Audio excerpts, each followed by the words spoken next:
How's the relationship with India right now? We have a long and complicated history, to say the least, with India. Unfortunately, the India today is a changed India. मतलब कौन बोल रहा है? ये पाकिस्तान के foreign minister बोल रहे हैं और ये उस मुल्क के फॉरेन मिनिस्टर बोल रहे हैं जहां पर आए दिन हिंदू और सिखों की लड़कियों को अगवा कर लिया जाता है, उनको जबरन उनका धर्म परिवर्तन कर दिया जाता है, इनको हिंदुओं को ऐसे ही मार दिया जाता है और इस तरीके के काम होते हैं, इज्जत आबरूई होती है।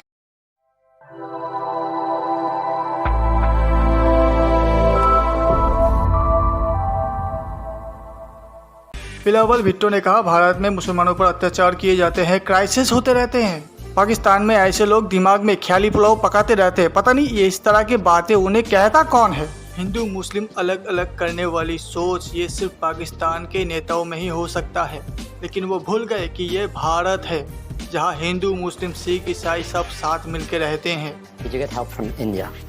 No. Did you ask for it? No. How's the relationship with India right now? We have a long and complicated history, to say the least, with India. Unfortunately, the India today is a changed India. It is no longer the secular India promised by its founding fathers for all its citizens.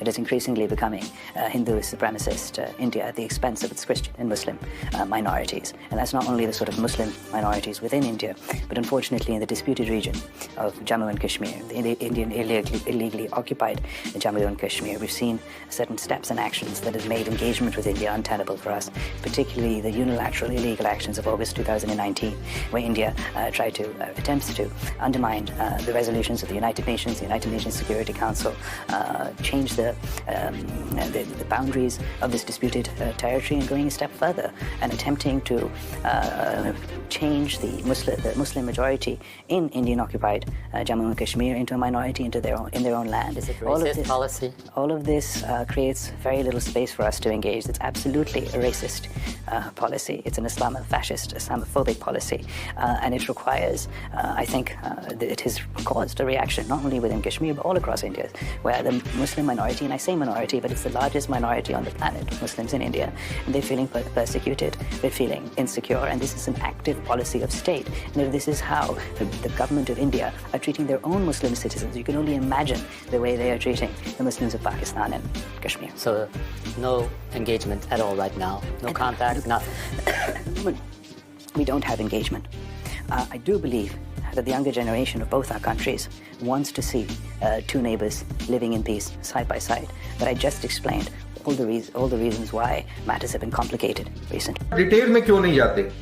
मसलन बिलावल भुट्टो ने ये कहा कि India के अंदर minorities safe नहीं है, उनको अब वो दर्जा नहीं मिला जो पहले सेकुलर इंडिया के अंदर मिला करता था। देखिए क्या मतलब कौन बोल रहा है? ये पाकिस्तान के फॉरेन मिनिस्टर बोल रहे हैं और ये उस मुल्क के फॉरेन मिनिस्टर बोल रहे हैं जहां पर आए दिन हिंदू और सिखों की लड़कियों को अगवा कर लिया जाता है, उनको जबरन उनका धर्म परिवर्तन कर दिया जाता है, इनको हिंदुओं को ऐसे ही मार दिया जाता है और इस तरीके के काम होते हैं, इज्जत आबरूई होती है। ये सब चीजें बड़ी नॉर्मलाइज्ड हैं उनकी सोसाइटी में, ये सब होता है, लेकिन उनको हिंदुस्तान के सेकुलरिज्म का पूरा दर्द है। तो ये मैं जो कह रहा था कि अंग्रेजों को दाद देता हूं मैं कि वो सारी बातें करते हैं, वो ये बात क्यों नहीं करते कि भाई आप क्या माइनॉरिटीज की पूरी लुक आफ्टर कर रहे हैं? भाई आप तो इस्लामिक मुल्क हैं और आपके हिसाब से आप एक रिलीजन ऑफ पीस को फॉलो करते हैं, तो क्या इस रिलीजन ऑफ पीस में बाकी लोगों के लिए जगह है या नहीं है?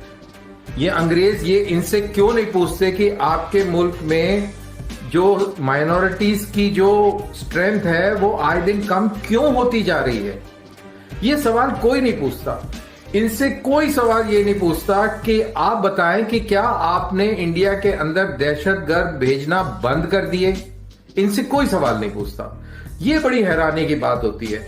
और फ्लड्स आए हैं, फ्लड्स नहीं आए हैं, किसी अंग्रेज ने इनसे पूछा कि बिलावल साहब आप इतने बड़े जमींदार जागीरदार परिवार से आते हैं, आपने इन लोगों की मदद के लिए पर्सनल खजाने से कितने पैसे दिए? इमरान खान से कोई पूछे, कोई नवाज शरीफ से पूछे कि आप लोगों के पास में अरबों अरबों रुपए की प्रॉपर्टियां हैं, क्या आपने इन गरीबों की मदद के लिए अपने हिस्से का कुछ पैसा मुकर्रर किया? ये कोई सवाल नहीं पूछता। लेकिन ये ऐसे प्रोजेक्ट करते हैं कि ये बहुत ही बड़े विक्टिम हो गए हैं क्लाइमेट चेंज। मतलब टक्कर, हमेशा हिंदुस्तान से टक्कर करने की बजाय आप लोग देखिए कि क्या चीजें कमियां हैं जिसकी वजह से आप लोग सफर हो रहे हो। आप पासपोर्ट की आपने बात, वहां पे आप देख रहे हैं लेस्टर में क्या हो रहा है, बिल्कुल। अब वहां जाके मंदिर के फ्लैग उतार रहे हैं। ये चीज बोलूंगी, इंडिया जो है ना, it is the biggest democracy in the world and it is the most challenging place to do politics. Okay, तो अब ऐसी कंट्री का एक बंदा प्राइम मिनिस्टर बन के बैठा है, वो भी 2 कंसिस्टेंट टर्म से, और हर एक सक्सेसिव टर्म में उसको पहले से ज्यादा वोट्स मिल रहे हैं। आप सोचिए, जो ऑपोजिशन पार्टी है जो डूबती जा रही है, जिसका अस्तित्व खत्म होता जा रहा है, जिसकी आइडेंटिटी खत्म होती जा रही है, एक स्टेट में स्लोली उसकी आइडेंटिटी खत्म। और ये वो लोग हैं जिन्होंने 70 में से 75 में से 60 साल इन लोगों ने रूल किया। छोड़ो इंडिया, ये भी बीजेपी, ये भी मोदी जी की आइडिया थी जो उन्होंने की थी जब वो चीफ मिनिस्टर थे। शायद आपको याद है, अहमदाबाद में जब वो चीफ मिनिस्टर थे, सद्भावना फास्ट उन्होंने क्यों किया? चाहते थे हिंदू मुस्लिम एक साथ वो रहे, उन्होंने तो फास्ट किया, इसके लिए वो किया उन्होंने। तो इससे आवाम खुश है क्योंकि आवाम को लूटा जा रहा था। अनरजिस्टर्ड मौलवीज जो है, श्राइन में बैठ के, जो श्राइन के केयर टेकर्स खुद को बोलते थे, वो अनरजिस्टर्ड थे, और चाहे आवाम ने जितना भी उनको दिया हो, वो रिसीट काटते थे सिर्फ 11 रुपए की। आवाम ने इस डिसीजन को वेलकम भी किया। लेकिन ऑपोजिशन क्या बोल रही है, आप सुन रहे हो? आप ऑपोजिशन बोल, चाहे वो महबूबा मुफ्ती हो, एनसी वाले हो, सब क्या बोल रहे हैं कि देखो हमारे मजहब में दखल अंदाजी की जा रही है, हिंदुत्व स्टेट बना रही है।